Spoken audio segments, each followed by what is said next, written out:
আসসালামু আলাইকুম। সবাই কেমন আছেন? আশা করি ভালো আছেন আপনারা। এই যে দেখেন কত পাহাড়ের নিচে একটা ঘর। ছাদটা শুধু দেখা যাইতেছে। আর কিছুই দেখা যাইতেছে না। কত নিচে ঘরটা। ছাদ করা বিল্ডিংটা। এই যে আরেকটা মাটির ঘর। পাহাড়ের উপরে।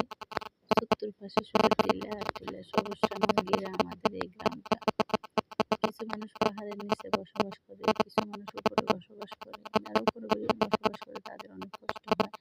পানি নিতে কষ্ট হয়, গোসল করতে পুকুরে আসতে কষ্ট হয়, একটা গাড়ি ওঠে না, আপদ বিপদে কেউ কারো পাশে দাঁড়াতে পারে না। এই যে দেখেন মুরগির ঘর, পাহাড়ের উপরে একটা দুইটা ঘর না, অনেকগুলো ঘর।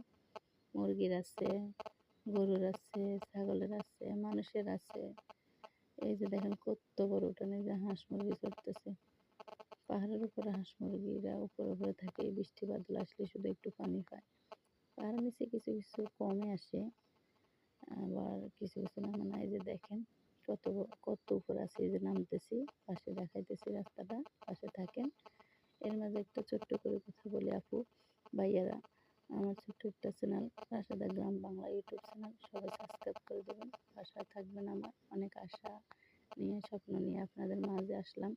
রাশেদা গ্রাম বাংলা ইউটিউব চ্যানেলটা নিয়ে সবাই সাবস্ক্রাইব করে দিবেন, আমার জন্য দোয়া করবেন, আমাকে একটু সাপোর্ট করবেন, সাবস্ক্রাইব করে দিবেন আমাদের চ্যানেলটা। এই নিয়ে রাখি। আসসালামু আলাইকুম।